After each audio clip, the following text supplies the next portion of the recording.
الحمد لله الحمد لله الذي هدانا إلى سبيل الهداية والإرفان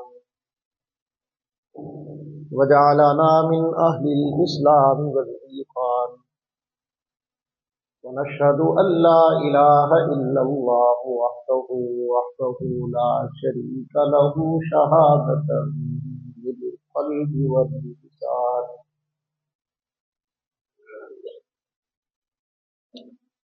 ونشهد أن سيدنا وسندنا وحبيبنا وإمامنا ومرشدنا ومخدومنا وشفيعنا وكريمنا وأفضلنا وأكملنا وأجملنا وحبيبنا وحبيب ربنا وطبيبنا وطبيب قلوبنا ومولانا محمدا عبده ورسوله الذي عرفنا ما يدخلنا الجنان وعلى آله وأصحابه أكمل أهل الإيمان وسلم تسليما كثيرا كثيرا.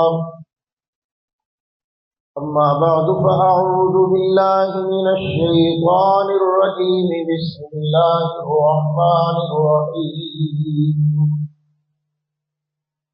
إلا تنصروه فقد نصره الله إذ أخرجه الذين كفروا ثاني اثنين إذ هما في الغار إذ يقول لصاحبه لا تحزن إن الله معنا فأنزل الله سكينته عليه وأيده بجنود لم تروها وجعل كلمة الذين كفروا السفلى وكلمة الله هي العليا والله عزيز حكيم.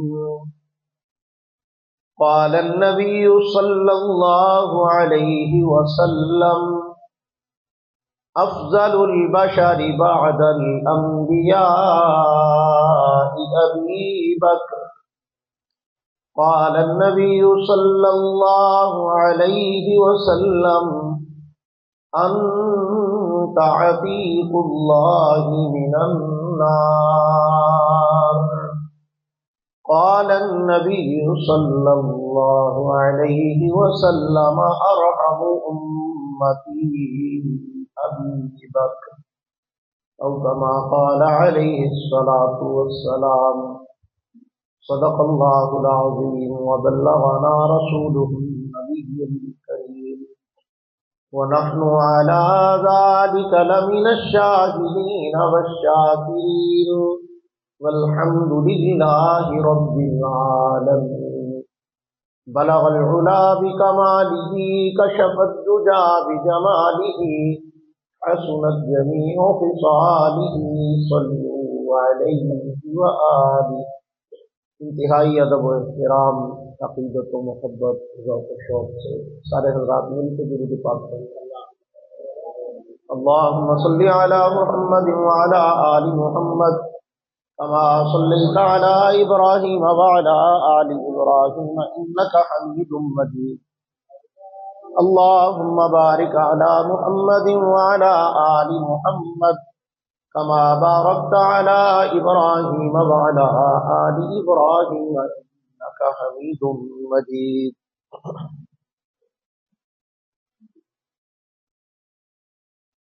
انتہائی قابل تقدیم احترام بزرگان محترم، عزیز دوستو، نوجوان ساتھیو اور بھائیو،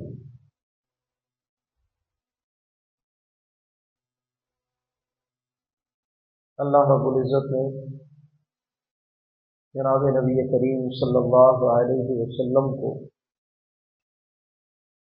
جو رفقا، جو ساتھی جو رضاکار، جو شاگرد عطا فرمائے، ان کو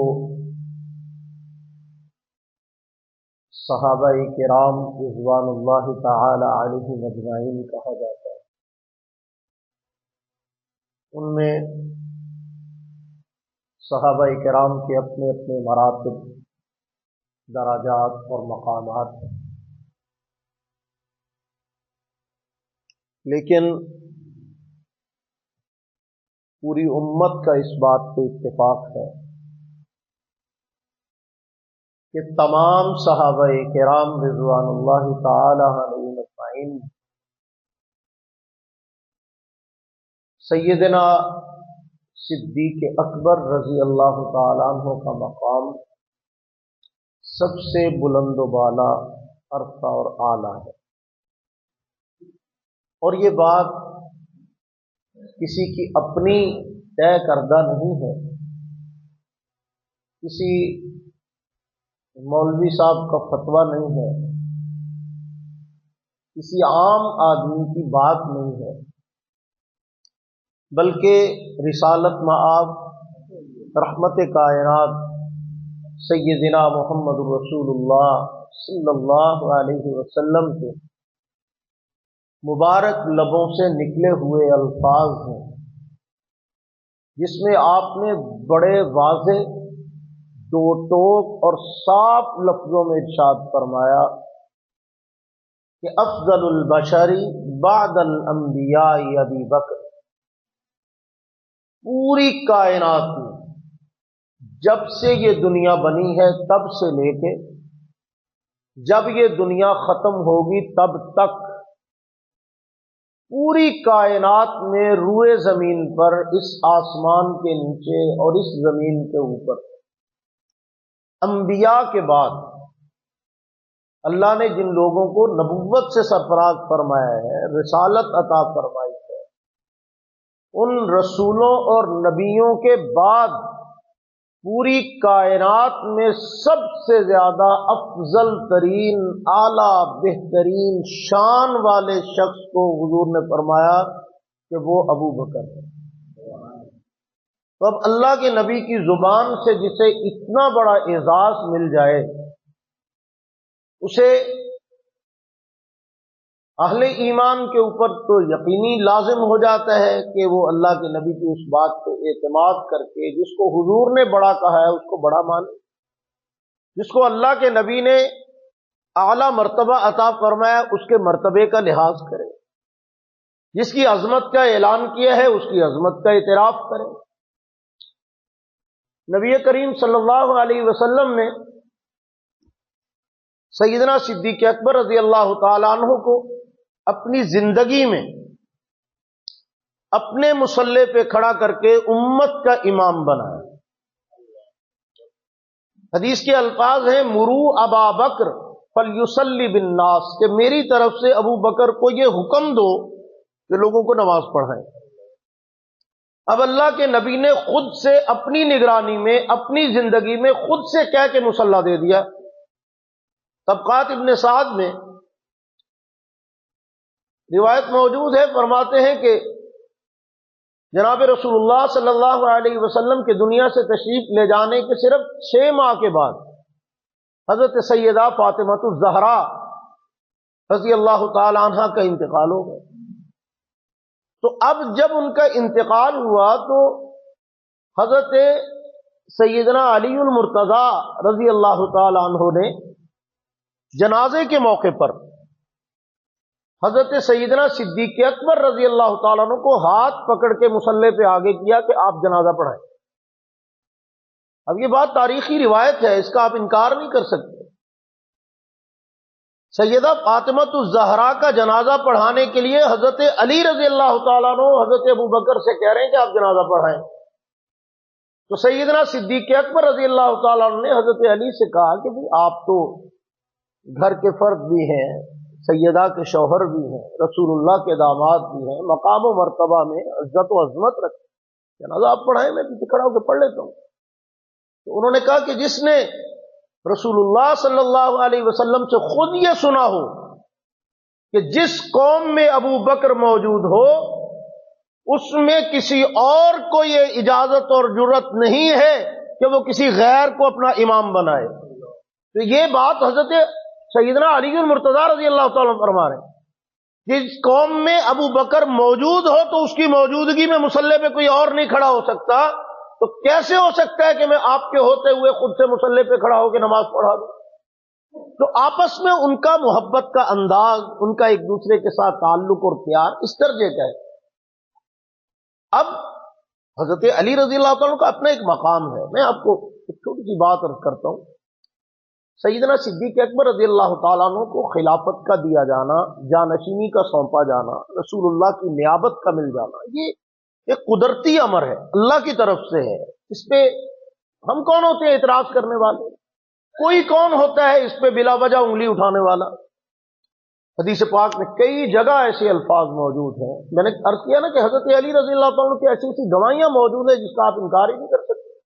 خود حضور علیہ الصلوۃ والسلام نے فرمایا اقتدوا بالذین من بعد ابی بکر و عمر، میرے بعد ابو بکر و عمر کی پیروی کرنا.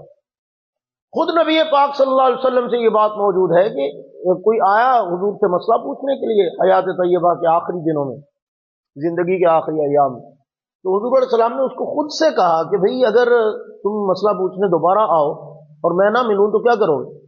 کس کے پاس جاؤ گے؟ تو اس نے خود سے کہا، اس نے کہا پھر آپ نہیں ملیں گے تو پھر ابو بکر کے پاس جائیں گے. لوگوں کو بھی پتا تھا کہ رسول اللہ کے بعد اگر کسی کا مقام و مرتبہ اور اہمیت ہے، اللہ کے نبی کی جانشینی اور نیابت ہے تو حضرت ابو بکر کے پاس. اس کے علاوہ زندگی ساری ان کی ساتھ گزری ہے اور اس پہ گواہی کس کی موجود ہے؟ حضرت سیدنا علی المرتضیٰ رضی اللہ تعالیٰ عنہ حضرت ابو بکر کے جنازے پہ تشریف لائے. جب حضرت ابو بکر کا انتقال ہوا نا رضی اللہ تعالیٰ عنہ، تو میت پہ کھڑے ہو کر حضرت سیدنا صدیق اکبر رضی اللہ تعالیٰ عنہ کے چہرے کو چوما، ماتھے کے اوپر بوسہ دیا، اور جو الفاظ کہے وہ آج بھی ان کی اپنی کتاب ہے نہج البلاغہ جو حضرت علی رضی اللہ تعالیٰ عنہ کی طرف منسوب ہے، مشہور و معروف کتاب ہے. اس کے اندر آج بھی یہ بات موجود ہے کہ حضرت علی نے وہ کیا کہا تھا حضرت ابو بکر کے جنازے پہ کھڑے ہو کر، ان کی میت کے اوپر کھڑے ہو کر کہا کہ ابو بکر کیسے کمال کے بندے ہو. میں نے جب بھی کبھی رسول اللہ صلی اللہ علیہ وسلم کے ساتھ کسی بات کا تذکرہ سنا یا کسی بات کو دیکھا تو ہمیشہ آپ ہی کو ساتھ پایا کہ حضور نے ایسے کیا پھر ابو بکر نے ایسے کیا، حضور نے یہ کیا ابو بکر نے یوں کیا، حضور وہاں گئے ابو بکر وہاں گئے، حضور نے ایسے کیا ابو بکر نے ایسے کیا. میں نے آپ کو ہمیشہ حضور کے ساتھ پایا. ہجرت کے موقع پر سب کو بھیجا گیا کہ جاؤ بھئی اپنا اپنا سامان اٹھاؤ، اور اللہ کا حکم آ گیا چلو جاؤ مدینے چلے جاؤ، یثرب چلے جاؤ، ہجرت کر لو. لیکن حضرت ابو بکر کو نہیں کہا گیا کہ چلو اپنا سامان اٹھاؤ اور نکلو ہجرت کر لو. نہیں، ان کو اپنا سامان اٹھانے کا نہیں کہا، ان کے ذمے وہ چیز لگائی ہے جو کائنات کی سب سے قیمتی سرمایہ. ہمارے استاد مکرم حضرت قاسمی صاحب رحمۃ اللہ علیہ اپنے انداز میں سمجھایا کرتے تھے، اپنے انداز میں خطابت کے انداز میں وہ کہا کرتے تھے کہ کبھی غور کیا تم نے ساری دنیا کو بتاتے ہو کہ ہجرت کی رات امانتیں سیدنا صدیق حضرت علی المرتضیٰ کے حوالے کر کے بستر پہ سلا کے چلے گئے، تو بڑی عجیب بات حضرت فرمایا کرتے تھے. فرماتے کبھی ایک لمحے کے لیے سوچو تو صحیح کہ جو مکے والوں کی امانتیں تھیں وہ علی کے حوالے، جو میرے رب کی امانت تھی وہ مصطفیٰ کے حوالے، وہ حضرت ابو بکر کے حوالے. اللہ نے مکے والوں کی امانتیں حضرت علی کے حوالے کروائی کہ یہ دے کے آ جانا، اور جو رب کی امانت تھی وہ ابو بکر کو دے دی کہ یہ صحیح طریقے سے وہاں مدینے میں پہنچانا تیری ڈیوٹی، اس کو لے کے جانا ہے، میرے محبوب کو ساتھ رکھنا ہے، میرے پیغمبر پہ پہرا دینا ہے، میرے نبی کی حفاظت کرنی ہے، میرے پیغمبر کا خیال رکھنا ہے. اب اس سے صاف پتہ چلتا ہے ثانی اثنین اذ ہما فی الغار، یہ کوئی روایت نہیں ہے، یہ کوئی تاریخ کی بات نہیں ہے. اگر تو تاریخ اور روایت میں بھی مضبوط بات ہو تو اس کو بھی نہیں چھوڑا جا سکتا، اس کو اگنور نہیں کیا جا سکتا، جھٹلایا نہیں جا سکتا. یہ تو قرآن ہے بھائی، اللہ قرآن میں کہہ رہے ہیں اپنے پیغمبر کا تذکرہ کرتے ہوئے کہ جب وہ وہاں سے ان کو کافروں نے نکال دیا، مکے سے نکلنے پہ مجبور کر دیا، تو ثانی اثنین اذ ہما فی الغار، تو اس غار کے اندر دو ہی تھے، ایک ابو بکر اور ایک جناب سیدنا محمد رسول اللہ صلی اللہ علیہ وسلم. ان دونوں میں سے دوسرا حضرت ابو بکر ہے.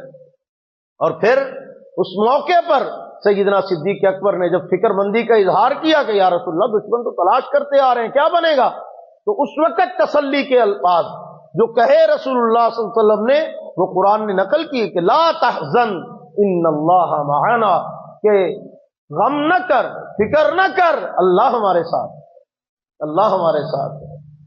تو اب یہ نبی رحمت صلی اللہ علیہ وسلم کی رفاقت کا مل جانا، حضور کے قرب کا مل جانا، اللہ کے پیغمبر سے پیار کا ہونا، رسول اللہ سے وفاداری کا ہونا، اپنی مال جان تک رسول اللہ پہ قربان کرنا، یہ سعادت کی انتہا ہے جو حضرت ابوبکر کے حصے میں آئی ہے۔ تو کوئی شخص حضرت سیدنا صدیق اکبر رضی اللہ تعالیٰ عنہ کے مقام مرتبے کا منکر نہیں ہو سکتا اگر وہ واقعی صاحب ایمان ہے، اور جو اس کے مرتبے کا منکر ہے اس کو اپنے ایمان کے بارے میں غور کرنا چاہیے۔ وہ کس طرح کا مومن ہے جس کو اللہ کے نبی کی زبان پہ اعتماد نہیں؟ وہ کس طرح کا مسلمان ہے جو نبی کے کسی کو بڑا کہنے پہ بڑا ماننے کے لیے تیار نہیں؟ رحمت دو عالم صلی اللہ علیہ وسلم نے کیا کہا؟ ارحم امتی، غور کیجیے ذرا۔ حضرت علی کے بارے میں فرمایا اقضاہم علی۔ ابو بکر رضی اللہ تعالیٰ کے بارے میں کہا کہ ابو بکر امت کے رحم دل ترین انسان ہے، سمجھ رہے؟ اور حضرت علی رضی اللہ تعالیٰ کے بارے میں کیا کہا کہ یہ میری امت کے سب سے بہترین فیصلہ کرنے والے انسان ہیں۔ اب آپ اچھی طرح سمجھتے ہیں کہ انتظامیہ اور ہوتی ہے، عدلیہ اور ہوتی ہے۔ حکومت عدلیہ کی ہوتی ہے کہ انتظامیہ کی ہوتی ہے؟ کیوں بھائی؟ انتظامیہ کی ہوتی ہے، حکمران تو وہی ہوتا ہے نا کہ جس کے پاس انتظامی معاملات ہیں، اور انتظامیہ والوں کے لیے مرتبے میں مقام میں بڑا ہونا ضروری ہوتا ہے، ڈنڈا ان کے پاس ہونا چاہیے، مرتبہ بڑا ہونا چاہیے۔ وہی جس کے پاس بڑا ہوگا عہدہ یا کرسی یا منصب، وہ صاحب اختیار ہوگا۔ تو اللہ کے نبی صلی اللہ علیہ وسلم نے فرمایا کہ وہ شخص ہم میں سے نہیں ہے کہ جو بڑوں کا احترام نہیں کرتا، چھوٹوں پہ شفقت نہیں کرتا۔ تو پتہ چلا کہ چھوٹوں پہ شفقت کرنا یہ ڈیوٹی کن کی ہے؟ بڑوں کی۔ کن کی ڈیوٹی ہے؟ کچھ بولو۔ شفقت کرنا کس کی ڈیوٹی ہے؟ کہ چھوٹوں کی ڈیوٹی ہے کہ بڑوں پہ شفقت فرمائیں؟ بڑوں کی ڈیوٹی ہے کہ چھوٹوں پہ کیا کریں؟ شفقت کریں۔ اور چھوٹوں کی ڈیوٹی کیا ہے؟ کہ بڑوں کا احترام کریں۔ تو حضور نے فرمایا جو بڑوں کا احترام نہیں کرتا اور چھوٹوں پہ رحم نہیں کرتا، من لم یوقر کبیرنا ومن لم یرحم صغیرنا فلیس منا، کہ جو چھوٹوں کے ساتھ محبت و شفقت کا مظاہرہ نہیں کرتا، رحم نہیں کرتا، شفقت نہیں کرتا، وہ ہم میں سے نہیں ہے۔ جو بڑوں کا احترام نہیں کرتا وہ ہم میں سے نہیں ہے۔ تو اب پتہ چلا کہ رحم کرنے کے لیے یہ جو بتایا جا رہا ہے یہ بڑوں کی ڈیوٹی ہے، کہ جو رحم کرتا ہے وہ کیا ہوتا ہے؟ کچھ بولو۔ جو رحم کرتا ہے وہ کیا ہوتا ہے؟ جو شفقت کرتا ہے وہ کیا ہوتا ہے؟ جو پیار دیتا ہے وہ کیا ہوتا ہے؟ اونچی آواز سے بولو، بڑا ہوتا ہے۔ اور حضور کیا فرما رہے ہیں؟ سب سے زیادہ شفقت کرنے والا جو رحم کرتا ہے وہ بڑا ہوتا ہے، جو سب سے زیادہ رحم کرتا ہے وہ کیا ہوتا ہے؟ وہ پھر سب سے زیادہ بڑا ہوتا ہے۔ اور کیا ہوتا ہے؟ جو رحم کرے، بات سمجھیے ذرا، جو رحم کرے وہ کیا ہوتا ہے؟ بڑا ہوتا ہے۔ چھوٹوں پہ رحم کرے تو بڑا ہے، بڑے پن کا مظاہرہ کر رہا ہے، شفقت کر رہا ہے۔ تو جو سب سے زیادہ رحم دل ہے، سب سے زیادہ شفیق ہے، حضور فرما رہے ارحم امتی، میری امت کا سب سے زیادہ رحم کرنے والا ابو بکر ہے۔ تو رحم کرنے والا ابو بکر ہے تو باقی ابو بکر سے بڑے ہوں گے کہ چھوٹے ہوں گے؟ کچھ بولو۔ تو اب پوری امت کو جناب ابو بکر کے مقابلے میں حضور نے چھوٹا کہا ہے کہ یہ رحم کرنے والے ہیں، یہ شفقت کرنے والے ہیں، یہ پیار دینے والے ہیں۔ اور یہ رحم کرنا یا ظلم کرنا دونوں چیزیں ڈنڈے والے کے پاس ہوتی ہیں، وہ چاہے جو مرضی کرے۔ جب کرسی آ گئی تو اللہ اگر اس کو توفیق دے، وہ انصاف کرے گا تو رحم کرے گا، اگر بے انصافی کرے گا تو ظلم کرے گا۔ تو لیکن اس کے لیے کرسی کا ہونا ضروری ہے، اقتدار والا ہونا ضروری، جتنا بڑا ہوگا۔ اب باپ رحم کرتا ہے تو اس کے پاس گھر کی کرسی ہوتی ہے، وہ گھر کا سربراہ ہوتا ہے، گھر کا سرپرست ہوتا ہے۔ جس کے پاس بھی رحم کی آپشن ہوتی ہے وہ کسی نہ کسی درجے میں بڑا ہوتا ہے، ٹھیک ہے نا؟ تو ارحم امتی کہا گیا کہ میری امت کا سب سے زیادہ رحم کرنے والا رحم دل انسان ابو بکر صدیق رضی اللہ تعالیٰ عنہ ہے۔ تو اس میں اشارہ موجود ہے کہ چھوٹوں کے اوپر رحم کرنے والی جو آپشن ہے، جو اقتدار ہے، جو قوت ہے، جو خلافت ہے، وہ ابو بکر کے حصے میں آئے. اور اقضاہم علی، حضرت علی فیصلہ کرنے کی قوت رکھتی تو عدلیہ ان کے پاس تھی. حضرت ابو بکر کے دور میں بھی جج وہ تھے، حضرت عمر کے دور میں بھی جج وہ تھے، حضرت عثمان کے دور میں بھی جج وہی تھے، اپنے دور میں نہیں تھے. جب اقتدار سنبھالا تو عدلیہ چھوڑ دی، کرسی چھوڑ دی، قاضی شرح کو چیف جسٹس بنا دیا حضرت علی رضی اللہ تعالیٰ. خود نہیں تھے کرسی پر. کیوں؟ تاکہ دنیا کو پتا چلے کہ اقتدار کا معاملہ اور ہے اور عدلیہ کا انتظامی معاملہ اور ہے. اور خود جناب رسول اللہ نے حضرت علی کو عدلیہ میں اعلیٰ درجہ دے کر اقتدار سے الگ کر دیا، بتا دیا کہ اقتدار ابو بکر کے لیے ہے، عدلیہ کا نظام حضرت علی کے لیے. اشارہ موجود ہے. تو یہ حضور کی تقسیم ہے، اس پہ کسی اعتراض بنتا ہی نہیں. ان کا اپنا ایک مقام و مرتبہ ہے. تقابل کی تو ضرورت ہی نہیں ہے کہ ہم مقابلہ کریں کہ وہ فلاں، کیا ضرورت ہے؟ لیکن بلا وجہ کسی کے مقام کے بارے میں انگلیاں اٹھانا یا رسول اللہ کے فیصلے پہ اعتراض کرنا، یہ کوئی اچھی بات نہیں ہے، یہ تو سمجھداری کا معاملہ نہیں ہے. نبی رحمت فخر دو عالم صلی اللہ علیہ وسلم کی شان عالی اتنی بلند و بالا ہے کہ حضور جب کوئی بات ارشاد فرما دے تو حضور کی زبان سے نکلے ہوئے لفظ وحی کا درجہ رکھتے. تو آپ نے بڑا کہا.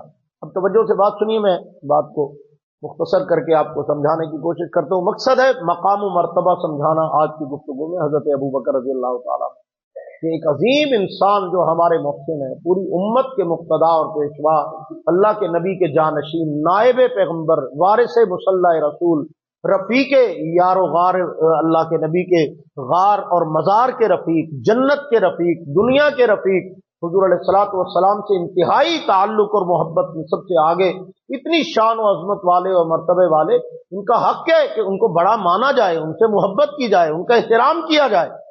اب نبی کریم صلی اللہ علیہ وسلم کے ساتھ ان کا جو پیار اور محبت ہے وہ تو سب کو پتہ ہی ہے، لیکن اللہ رب العزت خود حضرت ابو بکر کے ساتھ ہے. کس کے ساتھ ہے؟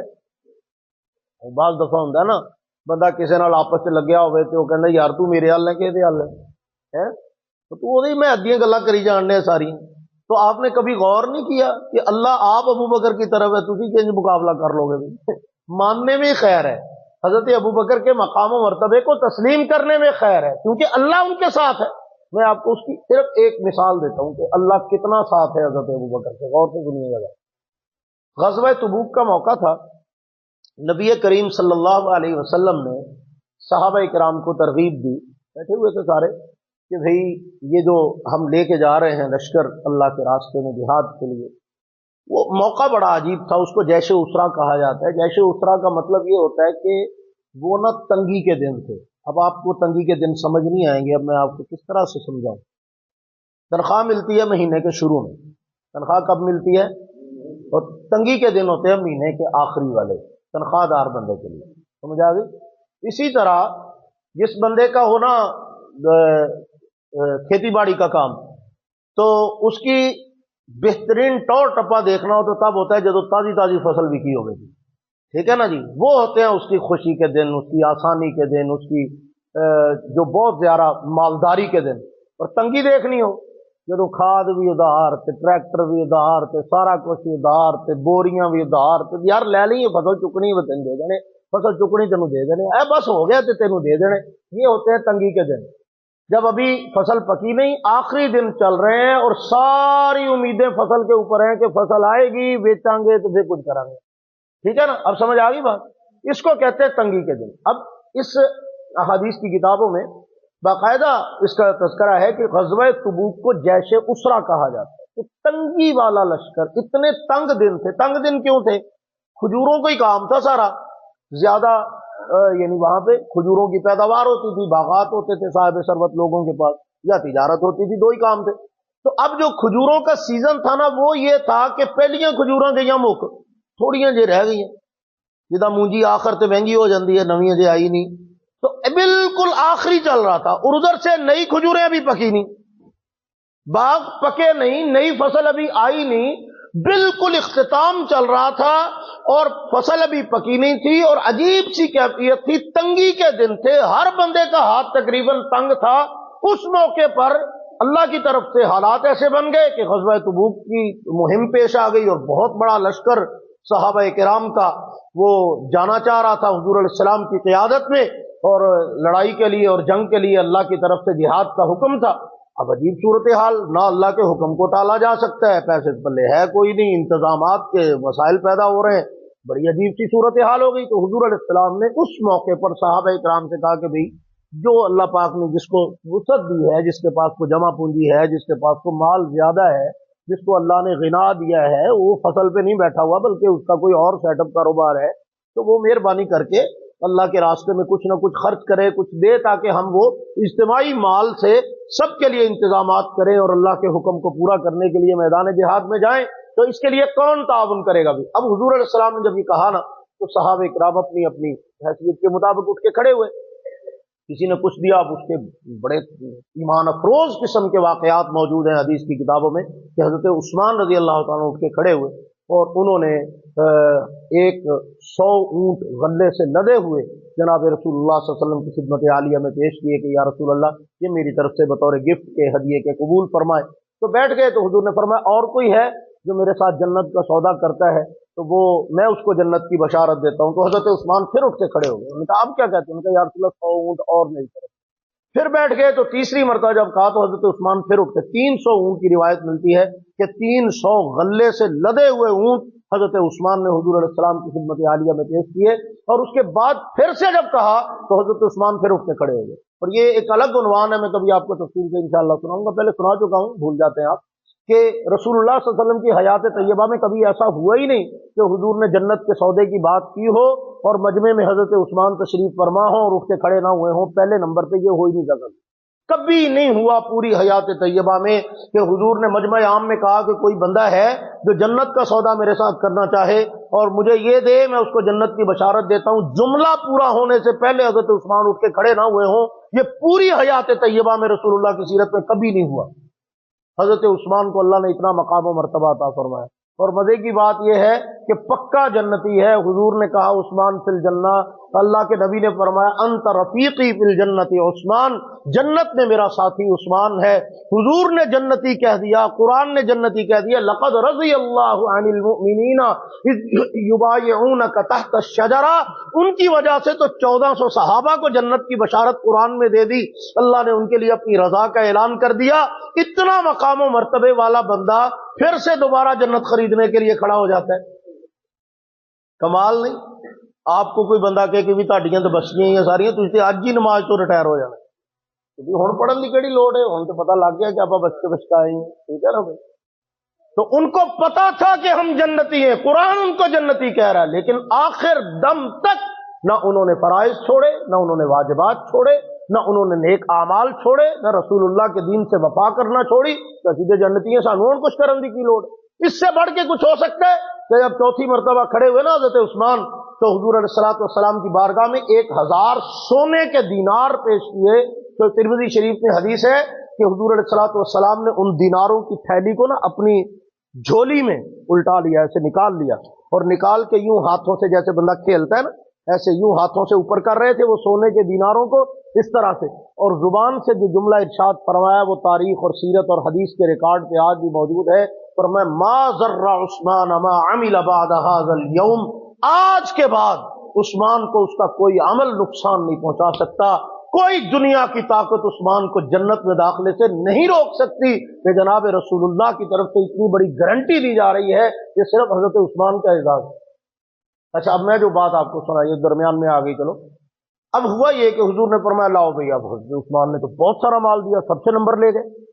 حضرت عمر فرماتے ہیں کہ میرا پروگرام بڑے عرصے سے بنا ہوا تھا، میں کمیٹی پائی ہوئی تھی، سمجھے کمیٹی پائی کا مطلب لکی کمیٹی نہ سمجھ لے، مطلب پیسے جمع کر رہا تھا، میں تیاری کر رہا تھا کس بات کی کہ کوئی موقع زندگی میں ایسا آئے، کبھی ایک بار ایسا ہو کہ میں ابو بکر سے نمبر لے لوں۔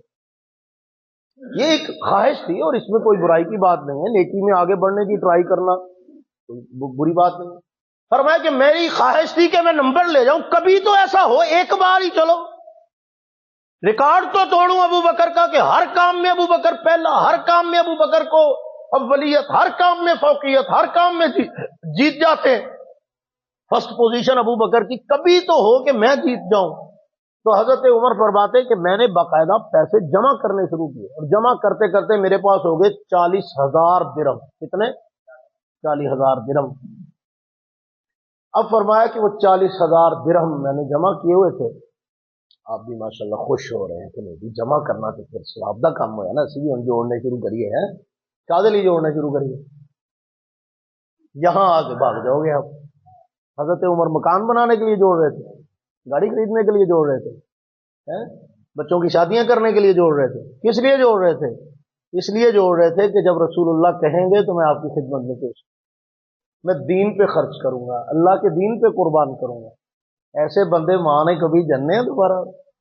ایسے مرتبے اور مقام والے جو اپنا مال رسول اللہ کے قدموں پہ لٹانے کے لیے جمع کرتے تھے. کمیٹی اس لیے ڈالتے تھے کہ رسول اللہ کے قدموں پہ نچھاور کریں. بہرحال فرمایا کہ میں جمع کر رہا تھا, 40,000 درہم جمع ہو گئے. تو اتفاق سے موقع آ گیا غزوہ تبوک کا. تو حضور علیہ السلام نے جب کہا نا, تو فرمایا میرا تو چونکہ پورا پروگرام ہی یہ تھا کہ ابو بکر سے نمبر لے کے جانا ہے, ابو بکر سے آگے بڑھنا ہے. تو میں نے حضرت ابو بکر کے اثاثوں کا پورا حساب لگایا کہ چل رہا ہے, کیا چل رہا ہے, کتنا کھوگا مال, گھر میں کتنے پیسے ہوں گے, اندازن کیا چل رہا ہے. اندازہ ہو ہی جاتا ہے نا بندے. فرمایا میں نے اندازہ لگایا. تو میں نے کہا یہ رلا ملا کے کوئی 2-4 ہزار درہم جتنا مال بھی نہیں آیا. تو ایسے کرتا ہوں تو مقابلے کے لیے 40,000 دینے کی ضرورت نہیں ہے, میں 20,000 بھی دوں گا تو جیت جاؤں گا. تو حضرت عمر فرماتے ہیں کہ میں نے اپنے مال میں سے آدھا مال, کتنا؟ آدھا مال 20,000 درہم حضور کی خدمت میں لا کے پیش کیے, اور بڑا خوش. یہ خود حضرت عمر کا بیان ہے کہ میں بڑا خوش اور ذہنی طور پہ مطمئن کہ ہور کو جو ہے نا وہ ثواب کا جڑا میں نے ملنا تو ملنا ہے, لیکن آج ابو بکر نہیں مجھ سے جیت سکتے جو مرضی ہے. اب یہ بڑی عجیب بات سنانے لگا ہوں آپ کو. تمہید یاد ہے آپ کو میں نے کیا کہا کہ اللہ ابو بکر دے نال ہے. ٹھیک ہے سی, اللہ ابو بکر دے نال ہے. جدو اللہ نال ہے تسی کہیں ہرا لو گے. دنیا تو کسی صورت میں ابو بکر سے پہلا نمبر نہیں چھین سکتی. اب ذرا غور کیجئے, حضرت عمر نے دیا آدھا مال, اور دینے کے بعد اب خوش ہو رہے ہیں, انتظار میں ہیں کہ اب جب نتیجہ نکلے گا نا تو میرا تیسرا نمبر آئے, چوتھا آئے, بہرحال ابو بکر سے اوپر ہی ہوگا میرا نام. اچھا ٹھیک ہو گیا رضی اللہ تعالیٰ عنہ. اب حضرت ابو بکر اٹھ کے چلے گئے گھر, اور گھر جا کے ایک چادر بچھائی, اس کے اوپر گھر کا سارا سامان رکھنا شروع کیا. جو کولیاں, پلیٹاں, پانڈے, مشکیزہ, چادراں, دوپٹے, کپڑے, سارا کچھ اس چادر پہ, حتیٰ کہ اپنا لباس اتارا, لپیٹا اور وہ بھی رکھ دیا, اور ایک ٹاٹ کا لباس, پٹسن کی بوری ہوتی ہے نا اس کا بنا ہوا ٹاٹ کا لباس, وہ بوری سی پہن لی, کانٹوں کے بٹن لگے ہوئے. اب جناب وہ سارا کچھ لپیٹ کے نہ تو لکڑی باندھی, سر پہ رکھی. بعض روایات میں بھی یہاں تک آتا ہے کہ گھر کی دیواروں پہ ہاتھ پھیر کے دیکھا کہ کوئی سوئی بھی ایسی نہ بچ جائے کہ جو حضور کی خدمت میں لے جا کے سارا کچھ پیش کر دیں. سب کچھ اکٹھا کیا اور لے جا کے بارگاہ نبوت میں پیش کر. اللہ کے نبی صلی اللہ علیہ وسلم کے پاس جب سارا سامان جمع ہو گیا نا, تو اب حضور علیہ الصلوۃ والسلام فرمانے لگے کہ بھئی کس نے کتنا دیا ہے. سوال تو یہی بنتا ہے ہمارے مولویوں کے ہاں, تو یہی ہے بھی کنے دی رسید کٹائی ہے, بھی کنے پیسے دیتے ہیں, کنا حصہ پایا. بھی دوستوں بزرگوں پائیو ختم شریف, وڈی 11ویں شریف, نکی 11ویں شریف, درمیانی 11ویں شریف, درمیانی بھی ہوتی ہے کوئی, کر لو ایجاد کو مولویوں کی ایک دیہڑی اور لگ جائے گی. تہاڈا کی ہے کوئی نہ کوئی چکر چلا ہی رکھ دو کھان پین کا. اچھا اب کیا ہوا کہ اب وہ نا سوال تو یہی بنتا ہے کہ کتنا تعاون کیا ہے, کتنا لے کے آئے ہو, کتنا خرچہ ہے, کیا دیا تم نے اللہ کے دین کے لیے. اب حضور یہ سوال کرنے لگے ہیں, تو میں نے کہا نا کہ اللہ ابو بکر کے ساتھ ہے. تو سیدنا جبریل امین علیہ الصلوۃ والسلام کو اللہ نے بھیجا اور فرمایا جا میرے نبی کے لبوں پہ آنے والے سوال کے الفاظ بدل دے. کیا کر دے؟ سوال کے الفاظ بدل دے. یا اللہ وہ کیوں؟ فرمایا جن لفظوں سے حضور سوال کرنا چاہتے ہیں یا عام طور پہ کیا جاتا ہے نا, اگر ان لفظوں سے سوال کیا گیا تو پہلا نمبر کسی اور کا آ جائے گا, اور اللہ یہ پسند نہیں کرتا کہ ابو بکر کے ہوتے ہوئے پہلا نمبر کسی اور کا آئے. جا کے میرے نبی کے لبوں کے اوپر سوال کے الفاظ بدل دے. یا اللہ کیا سوال ہو کہ ابو بکر کا پہلا نمبر باقی رہے, فرمایا بس میرے محبوب کو جا کے کہے محبوبہ یہ نہیں پوچھنا آج کے لے کے کتنا آئے ہو، یہ پوچھنا ہے کہ چھوڑ کے کتنا آئے ہو، گھر کتنا چھوڑ کے آئے ہو یہ بتاؤ۔ رسالت میں آپ صلی اللہ علیہ وسلم جب پوچھنے لگے تو پوچھنا تو یہ چاہیے تھا کہ کتنا کتنا لے کے آئے ہو، لیکن جب سوال کے لفظ زبان سے نکلے تو اللہ نے میرے محبوب کی زبان پہ یہ سوال جاری کیا کہ ان سے پوچھو کہ جب گھر سے لے کے آئے تھے تو گھروں میں کتنا کتنا چھوڑ کے آئے ہو، بس اتنا سوال کرنے کی دیر تھی تو کسی نے کہا آدھا چھوڑ آیا، کسی نے کہا تہائی چھوڑ آیا، کسی نے کہا اتنا چھوڑ آیا، کسی نے کہا اتنا چھوڑ آیا۔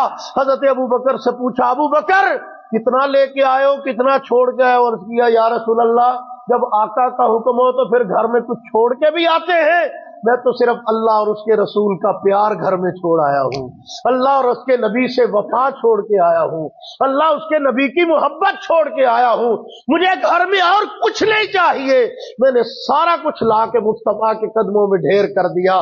تو قدرت بھی مسکرا کے کہتی ہے لے یہ تجھے بخاؤ کرے دیتے، کائنات میں کون ہے جو ابو بکر سے جیت سکے؟ یار رسول اللہ کا وہ آخری جملہ زندگی کے آخری دنوں کا، کیسے تم اس کا مقابلہ کر سکتے ہو؟ اللہ کے نبی فرما رہے ہیں کہ میں نے کسی کا کوئی حق نہیں رکھا، کسی کا کوئی ادھار نہیں ہے میرے اوپر، کسی کا کوئی قرضہ نہیں ہے میرے اوپر، جس نے میرے ساتھ کوئی معاملہ کیا میں نے اس سے بڑھ کے اس کو بدلہ دیا، اس کا حساب برابر کر دیا، اس کا حساب چکتا کر دیا۔ فرمایا ایک بندہ ایسا ہے جس کا حساب میں دنیا میں برابر نہیں کر سکا، اس کو ابو بکر کہتے ہیں، اس کو قیامت کے دن اپنے اللہ سے بقایا لے کے دوں گا۔ جو اس کا حق رہ گیا ہے میں پورا نہیں کر سکا، میں نہیں دے سکا، اس کا بقایا اللہ کی بارگاہ میں اللہ ہی پورا کرے گا، میں نہیں دے سکتا۔ تو جس کے بارے میں حضور فرمائیں کہ میرا قرض، میں اس کا قرضہ نہیں دے سکتا، میں اس کے احسانوں کا بدلہ، پوری امت کے محسن، پوری کائنات کے محسن مصطفیٰ ہیں، اور ابو بکر کو حضور اپنا محسن قرار دے رہے ہیں کہ یہ میرا محسن، اتنے مرتبے والا بندہ، اتنے اعزاز والا۔ اب ہمیں سمجھ آنے میں دیر لگتی ہے، عمر کو سمجھ جلدی آ گئی رضی اللہ تعالی۔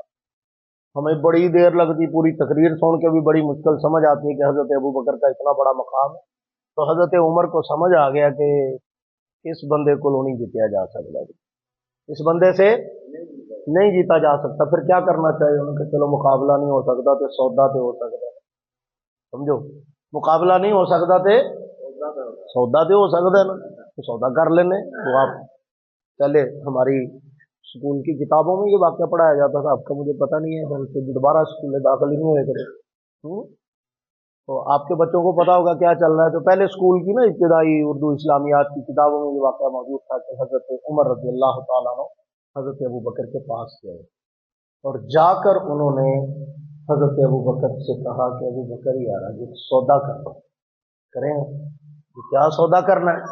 انہوں نے کہا ایسے کرو کہ میری ساری زندگی کی نیکیاں لے لو، اپنی ایک رات کی نیکیاں مجھے دو۔ سودا ہو رہا ہے، نیکیوں کا سودا، عمر کی ساری زندگی کی نیکیاں لے لو، بدلے میں اپنی ایک رات کی نیکیاں مجھے دے دو یار، سودا کرنا۔ حضرت ابوبکر نے پوچھا کون سی رات کی بات؟ میں کہا وہ رات جو رسول اللہ کے ساتھ غار ثور میں گزاری، 3 راتیں ہیں نا، 3 نام، ان میں سے ایک رات کی نیکیاں مجھے دے دو، ایک رات کی صرف۔ تو اندازہ حضرت عمر کا ہے نا کہ میری ساری زندگی کی نیکیاں مل کر ابو بکر کی اس ایک رات والی نیکی کا مقابلہ نہیں کر سکتی۔ تو اب میں آپ کو دعوت فکر دے رہا ہوں کہ غور کر کے سوچ کے بتائیے کہ حضرت ابو بکر کی جس رات کی اتنی نیکیاں ہیں کہ عمر کی ساری زندگی کی نیکیاں مل کے اس کا مقابلہ نہیں کر سکتی رضی اللہ تعالیٰ عنہ، تو کیا آپ نے کبھی سوچا ہے کہ وہ رات کیا کیا تھا؟ نفل پڑھ کے گزاری تھی، تلاوت کرتے رہے تھے، وہ ساری رات ذکر اذکار کیا، بیت اللہ کا طواف کیا، وہ ساری رات تہجد پڑھتے رہے، وہ ساری رات کیا کرتے رہے تھے جس کی وجہ سے اتنی نیکیاں مل گئیں؟ کیا تھا اس رات میں؟ تو میں آپ کو بڑے صاف اور واشداب لفظوں میں بتا رہا ہوں کہ اس رات میں جناب رسول اللہ صلی اللہ علیہ وسلم کے ساتھ تھے حضرت ابو بکر.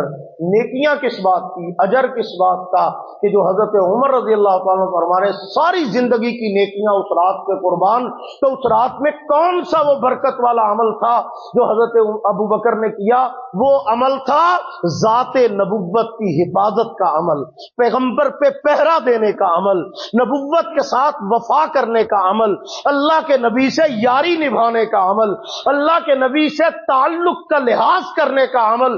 تو میں آج بھی آپ کو یہ دعوت دے رہا ہوں، اب بھی موقع ہے کہ اگر چاہتے ہو کہ ہمیں بھی ڈھیر سارا اجر اکٹھا مل جائے تو پھر اللہ کے نبی سے وفا کرنا سیکھو، اللہ کے نبی سے تعلق نبھانا سیکھو، امتی ہونے کے تقاضوں کا لحاظ کرنا سیکھو، رسول اللہ کی ختم نبوت پہ پہرا دیا کرو، اللہ کے نبی کی ناموس کے پہرے دار بنو، نبی کی عزت کے چوکیدار بنو. حضرت عمر نے بتایا کہ ابو بکر جس رات تو نے مصطفیٰ پہ پہرا دیا تھا وہ رات اتنی مبارک ہے، اتنی مقدس ہے، اتنی مطہر ہے، اس کا اتنا اجر ہے کہ عمر کی ساری زندگی کی نیکیاں مل کے تیری اس رات کی ایک رات کی نیکیوں کا مقابلہ نہیں کرتی. تو میرے دوستو، سیدنا صدیق اکبر عشق و وفا کے اعلیٰ معیار کا نام ہے. اسی لیے تو کسی نے کہا ہے کہ خلافت شاہ بطحا کی ابتدا صدیق، وفا و عشق پیمبر کی انتہا صدیق. وفا اور عشق جہاں پہ ختم ہوتا ہے وہاں سے ابو بکر کی رسول اللہ سے محبت شروع ہوتی ہے. پیار کا اتنا اعلیٰ درجہ سیدنا صدیق اکبر کو اللہ نے عطا فرمایا. تو اب ہماری ڈیوٹی کیا ہے؟ تقریر سن کے گھر کو جانا ہے نا. ہماری کیا ذمہ داری؟ کبھی سوچا ہے ہم نے؟ سیدنا صدیق اکبر کا نام لیا، مقام جانا، مرتبہ جانا. پہلی ذمہ داری ہماری یہ بنتی ہے کہ ہم سیدنا صدیق اکبر رضی اللہ تعالیٰ عنہ کو بڑا سمجھیں، بڑا مانیں، دل سے ان کا کیا کریں؟ احترام کریں. ایک بات.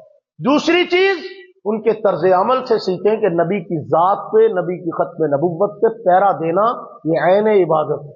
عین عبادت صرف اس رات کی بات نہیں. حضور علیہ الصلوۃ والسلام کی دنیا سے جانے کے بعد ختم نبوت کے لیے سب سے پہلا لشکر روانہ کر کے منکرین ختم نبوت کا مقابلہ کر کے مسیلمہ کذاب کو تہہ تیگ کروانے کا جو سب سے اولین کردار ادا کیا، یہ بھی جناب سیدنا صدیق اکبر رضی اللہ تعالیٰ کا کارنامہ. ختم نبوت کے پہلے پہرے دار کا نام بھی ابو بکر ہے. بات سمجھ رہے؟ تو تیسری بات جو سمجھنے کی اور سب سے زیادہ ہماری زندگی میں اس کو لانے کی ضرورت ہے وہ یہ ہے کہ صدیق سچے کو کہتے ہیں. کس کو کہتے ہیں؟